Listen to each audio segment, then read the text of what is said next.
नमस्ते बच्चों, good morning. कैसे हैं आप लोग? उम्मीद है पढ़ाई अच्छी चल रही होगी। आप लोग अपनी अटेंडेंस भी साथ साथ में दिया करें और वीडियो देखना आप शुरू करो उससे ठीक पहले आप एक बार अटेंडेंस दे दें। हालांकि नंबर ऑफ़ व्यूज़ तो ज़्यादा आते हैं, लेकिन आपकी अटेंडेंस पता नहीं लग पाती है, एक्चुअल पता नहीं लग पाता है किसने देखा किसने नहीं देखा। तो अब हम बढ़ते हैं आगे। देखिए, हमारा चैप्टर चल रहा है एमीन और उसमें method of preparation of amines हम पढ़ चुके थे, फिजिकल प्रॉपर्टीज़ पढ़ चुके थे, केमिकल प्रॉपर्टीज़, उसके अंदर बेसिक कैरेक्टर हमारा चल रहा है। और एलिफेटिक एमीन्स में बेसिक कैरेक्टर हम पढ़ चुके हैं और हमको ये बात समझ में आ चुकी है कि जो एलिफेटिक एमीन्स हैं वो स्ट्रोंगर बेस होते हैं अमोनिया के कंपैरिजन में। अब हम कंपैरिजन करते हैं एरोमेटिक एमीन्स को अमोनिया के साथ में। एरोमेटिक एमीन्स में होता क्या है, जैसे अमोनिया है उसमें हाइड्रोजन को रिप्लेस कर दिया है फिनाइल ग्रुप से C6H5, तो एनिलीन बनेगा। तो रेजोनेटिंग स्ट्रक्चर्स आपने अभी देखी और उसमें ये भी देखा कि जो इलेक्ट्रॉन पेयर हैं नाइट्रोजन के पास में लोन पेयर वाले, वो बेंजीन रिंग के अंदर शिफ्ट हो जाते हैं। या आप ये कह दीजिए कि जो इलेक्ट्रॉन पेयर है वो नाइट्रोजन और कार्बन के साथ में डबल बॉन्ड बना लेते हैं और जो कार्बन डबल बॉन्ड के साथ में बॉन्डेड है एडजेसेंट कार्बन एटम के साथ में, तो वो वाले जो पाई इलेक्ट्रॉन हैं वो शिफ्ट हो जाते हैं ऑर्थो पोजीशन पर और फर्दर पैरा पोजीशन से होते हुए वापस ऑर्थो से होते हुए नाइट्रोजन पर आते हैं। तो इसका मतलब ये हुआ कि ये जो इलेक्ट्रॉन पेयर हैं लोन पेयर नाइट्रोजन के, ये उतने ज़्यादा अवेलेबल नहीं रहते हैं प्रोटोनेशन के लिए, या यूँ कह दीजिए कि बेसिक कैरेक्टर के अंदर इसका कंट्रीब्यूशन उतना नहीं होता है जितना कि एलिफेटिक एमीन के अंदर होता है। एलिफेटिक एमीन में जो एल्काइल या आर ग्रुप होता है वो इलेक्ट्रॉन पुशिंग ग्रुप है या इलेक्ट्रॉन डोनेटिंग ग्रुप है, तो वो नाइट्रोजन पर इलेक्ट्रॉन की डेंसिटी को और बढ़ाता है, इसीलिए वो स्ट्रोंगर बेस होता है। लेकिन यहाँ उल्टा होता है, बेंजीन रिंग वो नाइट्रोजन के लोन पेयर ऑफ इलेक्ट्रॉन को खींचती है अपनी तरफ, इस वजह से लेस अवेलेबल होते हैं। तो हम बोल सकते हैं कि बेसिक कैरेक्टर कम होता है। तो अमोनिया स्ट्रोंगर बेस होगा एनिलीन के कंपैरिजन में, और अमोनिया से भी ज़्यादा स्ट्रोंग बेस होगा एलिफेटिक एमीन।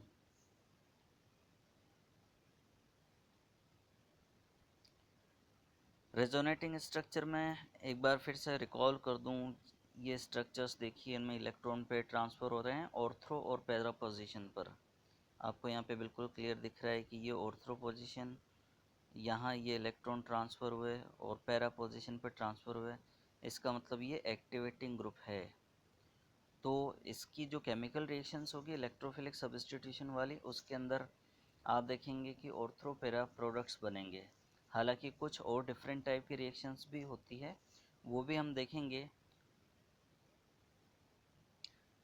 एनिलीन की रेजोनेटिंग स्ट्रक्चर हमने देखी, वहाँ 5 स्ट्रक्चर्स बन रही थी कैनोनिकल स्ट्रक्चर। अब प्रोटोनेशन होने के बाद में, यानी जब बेंजीन एमाइन या एनिलीन प्रोटॉन एक्सेप्ट करता है एक्वस सॉल्यूशन से, तो एनिलीनियम आयन बनाता है, लेकिन उसकी केवल 2 ही रेजोनेटिंग स्ट्रक्चर बनती है, एक तो ये वाली बनती है और दूसरी ये वाली बनती है। इसी वजह से इसकी स्टेबिलिटी भी कम होती है। जो एनिलीन है उसके कंपैरिजन में एनिलीनियम आयन लेस स्टेबल है, तो लेस स्टेबल होने की वजह से वापस से ये प्रोटॉन को रिमूव कर सकता है। तो हम बोल सकते हैं कि बेसिक स्ट्रेंथ या बेसिक कैरेक्टर इसका कम है। फिर बेंजीन रिंग पर अगर कोई इलेक्ट्रॉन विड्रॉइंग ग्रुप अटैच हो जाता है तो क्या होता है, जैसे ये NO2 है, SO3H है, COOH है, ये इलेक्ट्रॉन विड्रॉइंग ग्रुप है, तो ये इलेक्ट्रॉन को खींचते हैं। या हम यूँ कह दें कि जो नाइट्रोजन NH2 वाला नाइट्रोजन है उस पर से इलेक्ट्रॉन की डेंसिटी और कम होगी, ये क्या करते हैं बेसिक स्ट्रेंथ को डिक्रीज करते हैं। दूसरी तरफ आप देखते हो अगर OCH3 या CH3 जैसे ग्रुप अटैच होते हैं, ख़ास तौर से ऑर्थो और पैरा पोजीशन पर, तो ये इलेक्ट्रॉन की डेंसिटी इंक्रीज करते हैं, तो एनिलीन की जो बेसिक स्ट्रेंथ है उसको इंक्रीज करेंगे। अब रिएक्शन आ रही है एसाइलेशन। एसाइलेशन में चाहे एलिफेटिक एमीन हो या फिर एरोमेटिक एमीन हो, लेकिन ये चीज़ ध्यान रखने की है कि केवल प्राइमरी और सेकेंडरी ही ये एसाइलेशन की रिएक्शन देंगे, टर्शरी वाले एमीन्स नहीं देंगे। उसका रीज़न क्या है? रीज़न क्या है? क्योंकि एसाइलेशन के अंदर आप ध्यान दें कि जैसे एसिड क्लोराइड है, एनहाइड्राइड है, एस्टर्स हैं, आपको याद आया होगा ये सारे के सारे कार्बोक्सिलिक एसिड के डेरिवेटिव्स हैं। इनके साथ में जब रिएक्शन होती है तो NH2 ग्रुप या NH ग्रुप में से एक हाइड्रोजन रिमूव होता है। तो जैसे ये एसिड क्लोराइड है तो इस केस में HCl रिमूव होगा, एसिड एनहाइड्राइड है तो इस केस में एसिटिक एसिड रिमूव होता है, और एस्टर वाला केस है उसमें अल्कोहल रिमूव होता है, बाय प्रोडक्ट की फॉर्म में बनते हैं। ठीक है, तो अगर टर्शरी होगा एमिन तो उसमें हाइड्रोजन होगा ही नहीं रिमूवेबल, इस वजह से टर्शरी वाले ये एसाइलेशन रिएक्शन नहीं देते हैं। फिर उसमें क्या होता है कि जो प्रोडक्ट बनता है वो एक्चुअल में एमाइड का ही आप डेरिवेटिव मान लीजिए, क्योंकि आपको ये पता है कि जो एमाइड होते हैं वो CONH2 होते हैं, और ये जो एसिड के डेरिवेटिव्स के साथ में रिएक्शन हो रही है उनके अंदर कार्बोनिल ग्रुप होता है, और एमिन का हाइड्रोजन रिएक्शन करता है उनके साथ में, तो CON या फिर यूँ कह दीजिए CONH ग्रुप बनता है। तो अगर ये NH2 है तो CONH होगा, यानी डेरिवेटिव ऑफ एमाइड, और अगर केवल NH है जिसमें से हाइड्रोजन रिमूव हुआ तो CON होगा। आगे हम रिएक्शन देखें इसकी। अच्छा, आगे बढ़ने से पहले एक चीज़ और इसमें ख़ास बात यह है कि जब हम एमीन की कंपैरिजन में जो स्ट्रोंगर बेस है जैसे कि पिरिडिन C6H5N, इसका फॉर्मूला होता है हेटेरो एटम यानी नाइट्रोजन बेंजीन रिंग के अंदर होता है। तो बेंजीन रिंग में तो 6 कार्बन होते हैं, लेकिन पिरिडिन के अंदर 5 कार्बन होते हैं और एक नाइट्रोजन होता है। ये स्ट्रोंगर बेस है इन एमिन्स के कंपैरिजन में। ये क्या करता है कि बाय प्रोडक्ट की फॉर्म में जो HCl बनता है उसके साथ में रिएक्शन करके और प्रोडक्ट बना देता है, सॉल्ट बना देता है, तो ये HCl को रिमूव करता रहता है। तो ये जो रिएक्शन है इसकी शिफ्टिंग फॉरवर्ड डायरेक्शन की तरफ होती रहती है, इस वजह से पिरिडिन को यूज़ किया जाता है। अब जैसे ये रिएक्शन देखिए, इसके अंदर जो एल्केनेमाइन है यानी 1 डिग्री एमिन, वो एसिड क्लोराइड के साथ में रिएक्शन हो रही है। तो पहली स्टेप के अंदर तो जैसे ये इलेक्ट्रॉन्स ट्रांसफ़र होकर के एक एडक्ट या इंटरमीडिएट बनाएंगे, उसके बाद में इसमें रिएक्शन के अंदर ये प्रोडक्ट बनता है, HCl रिमूव हो जाता है, तो RNH C double bond O और R डैश ये बनता है। आपको मैं बता दूं कि ये एमीन से हमको मिला है और ये जो एसिड क्लोराइड है उससे हमको मिला है, लेकिन ये एमाइड का डेरिवेटिव कैसे बना, आप ध्यान देंगे तो पता लगेगा कि ये वाला जो पार्ट है ये आप मान लीजिए कि R डैश CONH2 एक तरह का जो एमाइड था, उसमें नाइट्रोजन के अंदर जो 2 हाइड्रोजन थे उसमें से एक हाइड्रोजन को एल्काइल ग्रुप से रिप्लेस कर दिया है, तो ये सब्स्टिट्यूटेड एमाइड हो गया। तो इसका IUPAC नेम क्या होगा? N पर एल्काइल ग्रुप है और ये दूसरी तरह का कोई R डैश ग्रुप है, तो N एल्काइल और एल्केनेमाइड, ये डिपेंड करेगा कि ये जो किसका सब्स्टिट्यूट है या जो पेरेंट चेन है उसके अंदर कार्बन एटम्स कितने हैं, इस पर डिपेंड करेगा। फिर हम बढ़ते हैं आगे। ये दूसरा एग्जाम्पल देखिए, इसके अंदर 2 डिग्री एमिन, ये 1 डिग्री एमिन का ही एग्जाम्पल है, इसमें बता नहीं रखा है। इसके साथ में जो 2 हाइड्रोजन हैं ये इथेनॉयल क्लोराइड है या एसिटाइल क्लोराइड है, और ये इथेनेमाइन है। तो इसमें ये रिएक्शन होकर के फर्दर हमको जो प्रोडक्ट मिलता है ये वाला प्रोडक्ट हमको मिला। ये इंटरमीडिएट इलेक्ट्रॉन के ट्रांसफ़र होने से पहले बॉन्ड का फॉर्मेशन हुआ, और जो नाइट्रोजन है वो टेट्रावेलेंट हो गया, इस वजह से पॉजिटिव चार्ज आया और इस ऑक्सीजन पर नेगेटिव चार्ज आया। फर्दर इलेक्ट्रॉन्स की शिफ्टिंग से ये हाइड्रोजन यहाँ से रिमूव हुआ, ये क्लोरीन यहाँ से रिमूव हुआ, तो HCl बाय प्रोडक्ट के फॉर्म में रिमूव हुआ। अब इसको आप इथेनेमाइड का डेरिवेटिव मान लीजिए, ये जो प्रोडक्ट बना है इसके अंदर, यानी CH3CONH2 इथेनेमाइड, तो N नाइट्रोजन पर इथाइल लग गया, तो N इथाइल इथेनेमाइड इसका नाम होगा। ये वाली सेकेंडरी एमिन के साथ में रिएक्शन देखिए, इसमें 2 इथाइल ग्रुप हैं, तो ये सेकेंडरी एमिन हो गया, और ये हाइड्रोजन रिमूव हो सकता है इस HCl के साथ में रिएक्शन करके, ये HCl रिमूव हो जाएगा, तो CH3CON और N के साथ में 2 इथाइल ग्रुप अटैच्ड हैं, तो ये प्रोडक्ट हमको मिलेगा। IUPAC ने ध्यान देना, मैं फिर से बता दूं कि ये इथेनेमाइड का ही डेरिवेटिव है, तो N डाई इथाइल इथेनेमाइड इसका नाम होगा। पर अगर मान लो कि यहाँ पर भी एक और एल्काइल ग्रुप आ जाए या इथाइल ग्रुप आ जाए, तो ये 3 डिग्री एमाइन हो जाएगा, तो ऐसी कंडीशन में ये एसिड क्लोराइड के साथ में रिएक्शन नहीं करेगा। जैसे हमने एसाइलेशन पढ़ा, ऐसे ही बेंजोइलेशन भी हो सकता है। देखिए यहाँ पर C6H5COCl बेंजोइल क्लोराइड, जैसे हमने एसिटाइल क्लोराइड के साथ में रिएक्शन की थी, उसी तरह से बेंजोइल क्लोराइड के साथ में भी रिएक्शन हो सकती है। 1 डिग्री एमिन है CH3NH2 मिथेनेमाइन, इसको बेंजोइल क्लोराइड के साथ में रिएक्शन कर रहे हैं, तो यहाँ से एक हाइड्रोजन रिमूव होगा NH2 में से, और ये क्लोरीन रिमूव होगा, HCl बाय प्रोडक्ट की फॉर्म में निकलेगा, तो CH3NHCOC6H5, या इसको आप उल्टा बोल दीजिए C6H5CONH CH3, यानी बेंजेमाइड का ये प्रोडक्ट बन गया। तो बेंजेमाइड C6H5CONH2 को हम बेंजेमाइड बोलेंगे, उसमें नाइट्रोजन पर से एक हाइड्रोजन को रिप्लेस कर दिया है मिथाइल ग्रुप ने, तो ये मिथाइल बेंजेमाइड हो गया, और इसका एक नाम और है एसिटेनिलाइड, इसको एसिटेनिलाइड भी कहा जाता है। फिर आगे एमिन्स on reaction with carboxylic acid forms salts with एमिन्स at room temperature.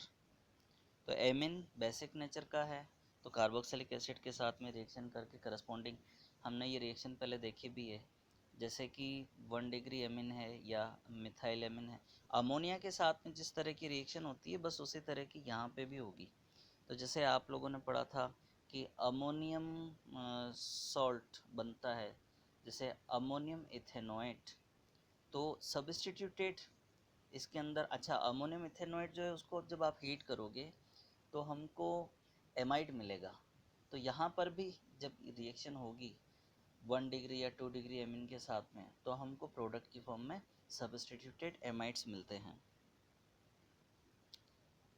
Next जो रिएक्शन आ रही है ये बहुत इम्पोर्टेंट रिएक्शन है, कार्बिल एमिन रिएक्शन।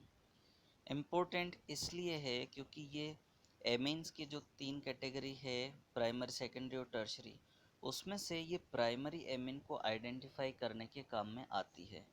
इस रिएक्शन के अंदर क्या करते हैं कि जो क्लोरोफॉर्म है और पोटेशियम हाइड्रोक्साइड या फिर सोडियम हाइड्रोक्साइड के साथ में 1 डिग्री एमिन या प्राइमरी एमिन जब रिएक्शन करते हैं तो आइसोसाइनाइड प्रोडक्ट की फॉर्म में बनता है, तो उसकी स्मेल फाउल स्मेलिंग होता है, या मछलियों जैसी गंध आती है, बहुत तेज स्मेल आती है, उससे ये पता लगता है कि इसके अंदर 1 डिग्री एमिन है। जैसे ये रिएक्शन आप देख रहे हो RNH2 1 डिग्री एमिन, तो क्लोरोफॉर्म और पोटेशियम हाइड्रोक्साइड, या इसकी जगह आप सोडियम हाइड्रोक्साइड भी ले सकते हो, उसके साथ जब हीट करते हैं तो ये 1 डिग्री एमिन से हमको आइसोनाइट्राइल या आइसोसाइनाइड प्रोडक्ट की फॉर्म में मिला, और ये बाय प्रोडक्ट्स हमको मिले।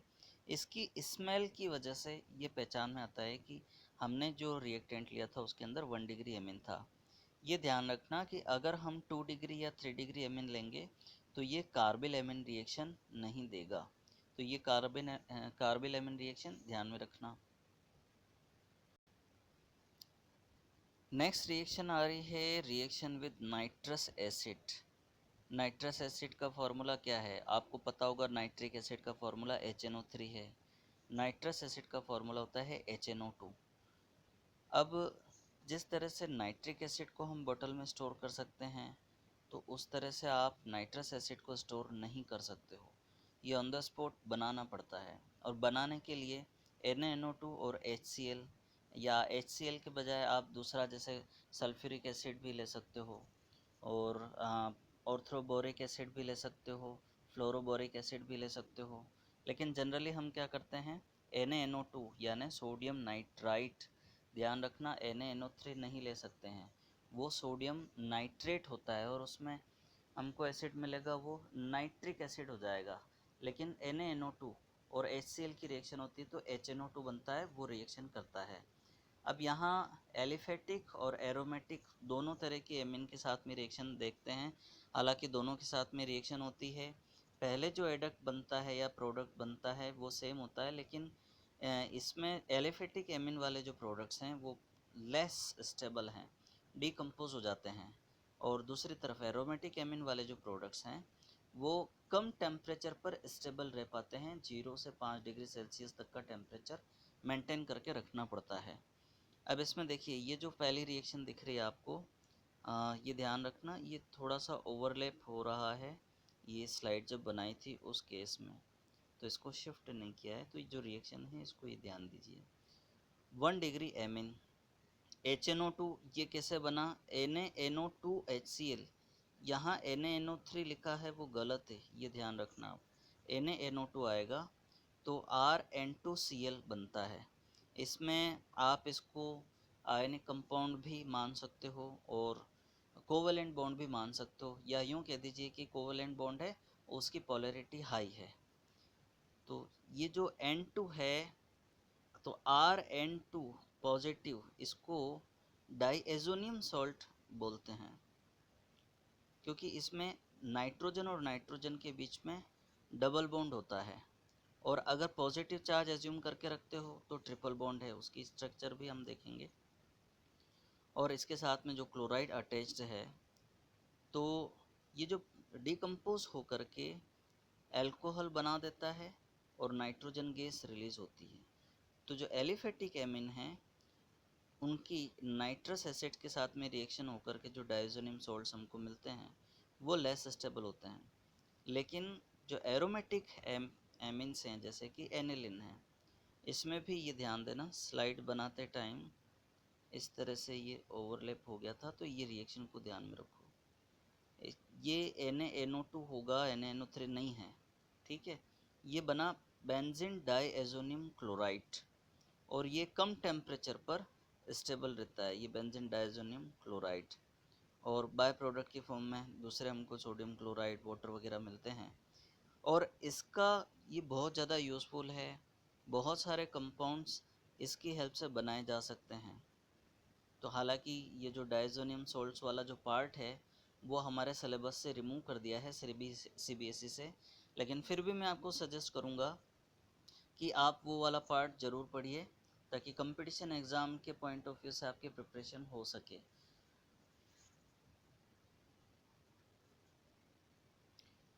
नेक्स्ट रिएक्शन है reaction with aryl sulphonyl chloride. जो बेंजीन सल्फोनिल क्लोराइड है उसको हिंसबर्ग रिएजेंट भी बोला जाता है, और ये प्राइमरी और सेकेंडरी एमिन के साथ में तो रिएक्शन करता है, टर्शरी एमिन के साथ में रिएक्शन नहीं करता है। रीज़न क्या है, यहाँ आप ये जो रिएक्शन देख रहे हैं इसके अंदर ये 1 डिग्री एमिन है। 2 डिग्री एमिन में यहाँ हाइड्रोजन के बजाय एक और एल्काइल या दूसरा कोई ग्रुप लग सकता है, एरिल ग्रुप वगैरह, ठीक है। 3 डिग्री में ये वाला भी रिमूव हो जाता है। तो 1 डिग्री और 2 डिग्री में क्या होता है कि ये HCl रिमूव होगा, तो हमको ये प्रोडक्ट मिलता है, ये HCl बाय प्रोडक्ट है और ये मेन प्रोडक्ट है। तो एन इथाइल बेंजीन सल्फोनेमाइड, इसके साथ में रिएक्शन होने पर हमको ये प्रोडक्ट मिला। अब खास बात पर ध्यान देना, इसमें नाइट्रोजन के साथ में ये जो हाइड्रोजन अटैच्ड है ये स्ट्रोंगली एसिडिक होती है, क्योंकि ये वाला जो ग्रुप होता है स्ट्रॉन्ग इलेक्ट्रॉन विड्रॉइंग ग्रुप होता है। तो ये इलेक्ट्रॉन को खींचता है, ये इलेक्ट्रॉन यहाँ से ट्रांसफ़र होते हैं, तो ये प्रोटॉन की फॉर्म में रिमूव हो सकती है। तो जो अल्कालीज हैं उसके साथ में ये रिएक्शन कर सकता है। तो एक चीज़ तो ये समझ में आ रही होगी कि 1 डिग्री एमिन वाले जो केस हैं उसी केस में हमको ये वाला प्रोडक्ट मिलेगा, जो ये जो प्रोडक्ट है ये अल्काली के अंदर सॉल्युबल होता है। अगर आप 2 डिग्री एमिन लेते हो तो यहाँ पर भी एल्काइल ग्रुप होगा, तो ये एसिडिक होने का कोई सवाल ही नहीं उठता है, क्योंकि कार्बन के साथ वाले जो हाइड्रोजन है, इथाइल ग्रुप वाले या मिथाइल ग्रुप वाले, वो इस तरह की प्रॉपर्टी शो नहीं करेंगे। डायरेक्टली जो सल्फोनिल ग्रुप है उसके साथ में अटैच्ड जो नाइट्रोजन का हाइड्रोजन है वही एसिडिक कैरेक्टर शो कर सकता है। तो जो सेकेंडरी एमिन के साथ में रिएक्शन करने के बाद प्रोडक्ट मिलता है वो एल्काली के अंदर सॉल्युबल नहीं होता है। और जो 3 डिग्री वाला है वो तो, जो 3 डिग्री एमिन है वो तो रिएक्शन ही नहीं करेंगे।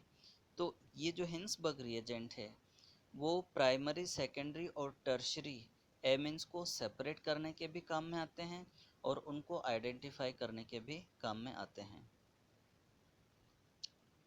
ये जिस रिएक्शन की हम बात कर रहे थे 2 डिग्री एमिन है इस रिएक्शन के अंदर, तो क्या होगा, यहाँ से ये HCl रिमूव होगा, ठीक है। तो ये प्रोडक्ट बाय प्रोडक्ट बन गया और ये मेन प्रोडक्ट। नाइट्रोजन के साथ में 2 इथाइल ग्रुप अटैच्ड हैं, तो ये NN di ethyl benzene sulphonamide बन गया। लेकिन इसके अंदर वो हाइड्रोजन नहीं है, सिंस यहाँ पर देखिए, since NN di ethyl benzene sulfonamide does not contain any hydrogen atom attached to nitrogen atom, it is not acidic and hence insoluble in alkali। ये जो हम पढ़ चुके हैं रिपीट करते हैं, tertiary amines do not react with benzene sulfonyl chloride or Hinsberg reagent। This property of amines reacting with benzene sulfonyl chloride in a different manner is used for the distinction of primary, secondary and tertiary amines and also for the separation of a mixture of amines। ये हम पहले पढ़ चुके हैं। Next category आ रही है electrophilic substitution reaction. बच्चों ये ध्यान रखना कि जो बेंजीन रिंग और उसके जो डेरिवेटिव्स हैं वही इलेक्ट्रोफिलिक सब्स्टिट्यूशन रिएक्शन शो कर पाते हैं। रीज़न क्या है, क्योंकि जो बेंजीन रिंग होती है उसमें जो सब्स्टिट्यूटेड प्रोडक्ट्स हमको मिलते हैं और ज़्यादातर केस में जहाँ एक्टिवेटिंग ग्रुप है तो ऑर्थो और पैरा प्रोडक्ट्स मिलते हैं, और अगर डीएक्टिवेटिंग ग्रुप अटैच है तो मेटा प्रोडक्ट्स हमको मिलते हैं। ये अमोनिया का डेरिवेटिव होने की वजह से NH2 जिस पर लोन पेयर ऑफ इलेक्ट्रॉन है, रेजोनेटिंग स्ट्रक्चर्स आपने देखी, तो ये स्ट्रोंगली एक्टिवेटिंग ग्रुप है और बेंजीन रिंग के अंदर इलेक्ट्रॉन की डेंसिटी को काफ़ी ज़्यादा बढ़ा देता है। तो ये इलेक्ट्रोफिलिक सब्स्टिट्यूशन रिएक्शंस के अंदर पार्टिसिपेशन करता है। पहली रिएक्शन देखिए, ब्रोमिनेशन। इस रिएक्शन के अंदर आपको दिख रहा है एनिलीन को ब्रोमीन वाटर के साथ में जब ट्रीट किया तो हमको 2,4,6 ट्राई ब्रोमो एनिलीन मिला। ध्यान देना, यहाँ ऐसा नहीं है कि हमको एक तो ऑर्थो वाला प्रोडक्ट मिला और दूसरा पैरा वाला प्रोडक्ट मिला, ऐसा नहीं है यहाँ। तो ये चीज़ क्या इंडिकेट कर रही है कि जो एनिलीन का NH2 ग्रुप है उसके जो लोन पेयर ऑफ इलेक्ट्रॉन है वो स्ट्रोंगली बेंजीन रिंग को एक्टिवेट करते हैं। उससे क्या होता है कि ऑर्थो और पैरा पोजीशन पर इलेक्ट्रॉन की डेंसिटी काफ़ी ज़्यादा बढ़ गई, तो यहाँ जो इलेक्ट्रोफाइल बनता है ब्रोमोनियम आयन यानी Br पॉजिटिव, ध्यान देना प्लस का चार्ज है उसके ऊपर, तो वो क्या करता है ऑर्थो और पैरा पोजीशन पर जहाँ पर इलेक्ट्रॉन की डेंसिटी ज़्यादा है वहाँ पर अटैक करता है और स्ट्रोंगली एक्टिवेटिंग होने के कारण तीनों पोजीशन पर अटैच हो जाता है। तो हमको प्रोडक्ट मिलता है 2,4,6 ट्राइब्रोमो एनिलीन। अगर हम ये चाहते हैं कि मोनो सब्स्टिट्यूटेड प्रोडक्ट हमको मिले तो हमें क्या करना पड़ेगा, हमें पहले इस एनिलीन को रिएक्ट करना पड़ेगा एसिटेनिलाइट के अंदर कन्वर्ट करना पड़ेगा। जो आप लोगों ने अभी थोड़ी देर पहले रिएक्शन पढ़ी थी कि सब्स्टिट्यूटेड एमाइड की फॉर्म में या कार्बोक्सिलिक एसिड के डेरिवेटिव्स हैं, जैसे कि एसिटिक एनहाइड्राइड है या एसिटाइल क्लोराइड है, उसके साथ में रिएक्शन करके पहले एसिटेनिलाइट बनाओ। तो उससे क्या होता है कि इसका जो इलेक्ट्रॉन पेयर है थोड़ा सा वो ऑक्सीजन, कार्बोनिल ग्रुप के ऑक्सीजन की रेजोनेटिंग स्ट्रक्चर की वजह से इस इलेक्ट्रॉन को हल्का सा डीएक्टिवेटिंग कर देता है। फिर फर्दर आप रिएक्शन करते हो वही ब्रोमिनेशन, तो हमको मोनो सब्स्टिट्यूटेड प्रोडक्ट्स मिलते हैं ऑर्थो और पैरा वाले। ज़्यादातर केस में हमको पैरा वाला मिलेगा। फिर हाइड्रोलाइसिस करने पर प्रोडक्ट हमको मोनो सब्स्टिट्यूटेड मिलते हैं। अब ये रिएक्शन देखिए, इसमें एनिलिन को हमने ट्रीट किया है एसिटिक एनहाइड्राइड के साथ में पिरिडिन की प्रेजेंस में, तो हमको ये एसिटेनिलाइड मिला यानी एन फिनाइल एथेनेमाइड। फिर उसके बाद हमने ये ब्रोमिनेशन किया है तो हमको मेजर प्रोडक्ट की फॉर्म में पैरा प्रोडक्ट मिला है। और ये वाला जो ग्रुप है ये क्या करता है, इलेक्ट्रॉन को जो कार्बोनिल ग्रुप है इसकी रेजोनेटिंग स्ट्रक्चर बनती है उसकी वजह से थोड़ा सा डीएक्टिवेट कर देता है। फिर हम इसके हाइड्रोलाइसिस करते हैं तो हमको ये मोनोसब्स्टिट्यूटेड प्रोडक्ट मिल जाता है। यहाँ पर देखिए कि नाइट्रोजन के जो लोन पेयर हैं वो उनका एक्टिवेशन कम क्यों हो जाता है। जो एसिटेनिलाइट है उसके अंदर ये वाला पार्ट निकाल करके इसकी रेजोनेटिंग स्ट्रक्चर देखिए। जो कार्बोनिल ग्रुप है उसमें डबल बॉन्ड के इलेक्ट्रॉन यानी पाई इलेक्ट्रॉन की शिफ्टिंग ऑक्सीजन पर हो जाती है। ऑब्वियसली यहाँ क्या होगा, नाइट्रोजन वाले जो इलेक्ट्रॉन इस तरफ शिफ्ट हो जाते हैं, नाइट्रोजन और कार्बन के बीच में ये डबल बॉन्ड बन जाता है, इसके ऊपर पॉजिटिव चार्ज आ जाता है। इसी वजह से जो ये इलेक्ट्रॉन हैं बेंजीन रिंग के अंदर उतना ज़्यादा कंट्रीब्यूशन नहीं कर पाते हैं एक्टिवेशन के लिए। इस वजह से क्या होता है, हमको मोनोसब्स्टिट्यूटेड प्रोडक्ट्स मिलते हैं। फिर देखिए ये पॉइंट पढ़िए, hence the lone pair of electron और nitrogen is less available for donation to benzene ring by resonance. Therefore, activating effect of NaCOCH3 group is less than that of amino group या NH2 group. फिर next reaction आ रही है nitration. Nitric acid और sulphuric acid के साथ में कम temperature पर 288 kelvin है, तो उस टेम्परेचर पर यानी 15 डिग्री सेल्सियस के आसपास जब रिएक्शन करते हैं तो हमको 3 प्रोडक्ट्स मिलते हैं। ध्यान देना, अनएक्सपेक्टेड हमको मेटा वाला प्रोडक्ट भी मिला है और उसमें भी जो ऑर्थो वाला है एस्टेरिक इफेक्ट की वजह से हमको कम मिलता है, केवल 2% मिलता है, जबकि मेटा वाला प्रोडक्ट हमको 47% और पेरा वाला प्रोडक्ट हमको 51% मिलता है। तो रीज़न क्या है, आमतौर पे हम देखते हैं कि पेरा प्रोडक्ट और ऑर्थो प्रोडक्ट्स ही हमको मिलते हैं इलेक्ट्रोफिलिक सब्स्टिट्यूशन रिएक्शन में, लेकिन यहाँ पर हमको मेटा प्रोडक्ट भी मिला है। ध्यान देने वाली बात है।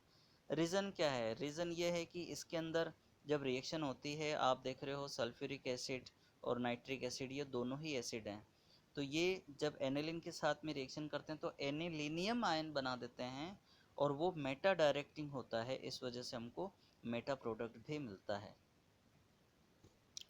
देखिए ये वही वाला पॉइंट है जो हमने अभी थोड़ी देर पहले डिस्कस किया था। नाइट्रेशन ऑफ एनिलिन के अंदर क्या होता है, the NH2 group is ortho para indicator but when it react with acid to produce meta nitroaniline because of anilinium ion.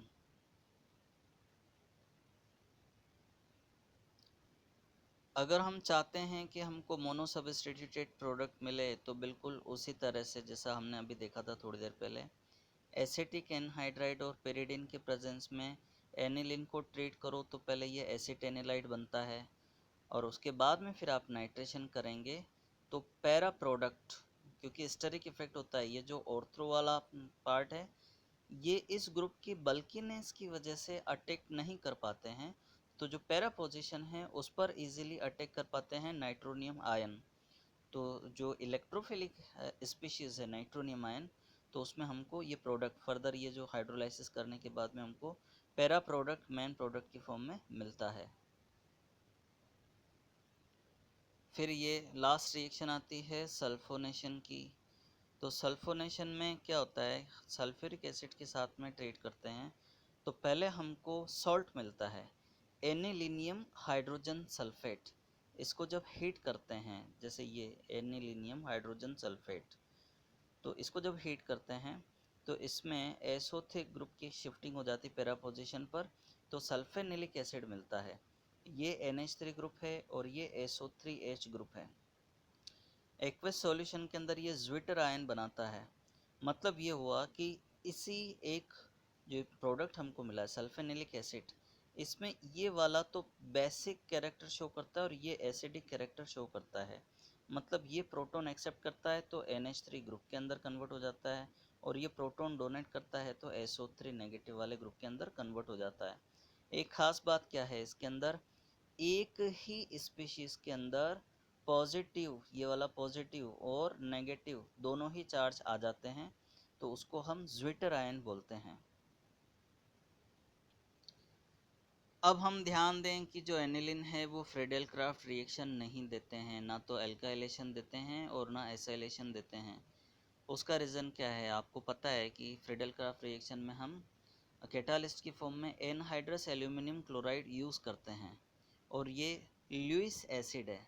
Obviously ये बेस के साथ में रिएक्शन करके और करस्पॉन्डिंग प्रोडक्ट बना देता है या सॉल्ट बना देता है, इस वजह से ये फ्रीडेल क्राफ्ट रिएक्शन नहीं देता है। अब यहाँ जो नेक्स्ट हेडिंग दिया हुआ है डाइएज़ोनियम सॉल्ट्स, ये हमारे सिलेबस से हट चुका है, इसलिए हम इसको नहीं पढ़ेंगे, लेकिन फिर भी मैं आपको सजेस्ट करूँगा कि इसकी आप स्टडी कीजिए। जो अभी आप लोगों ने रिएक्शन देखी थी थोड़ी देर पहले, डाइएज़ोनियम सॉल्ट नाइट्रस एसिड के साथ में एमीन्स की रिएक्शन होती है तो उससे बनता है। तो बहुत सारे सिंथेसाइजिंग इसके अंदर यूजेस होते हैं, BDC शॉर्ट में बोला जाता है, बेंजीन डाइज़ोनियम क्लोराइड को। तो वो रिएक्शंस भी आप लोग देखिएगा ताकि कंपटीशन एग्ज़ाम के पॉइंट ऑफ व्यू से आपको हेल्प मिल सके। तो ये चैप्टर हमारा फिनिश हो गया है और नेक्स्ट हम चैप्टर स्टार्ट करेंगे बायोमोलिक्यूल नेक्स्ट वीडियो के अंदर। आप लोग इनको पढ़िए और नोट्स बनाइए, मुझे सेंड कीजिए। Wish you all the best, thank you very much.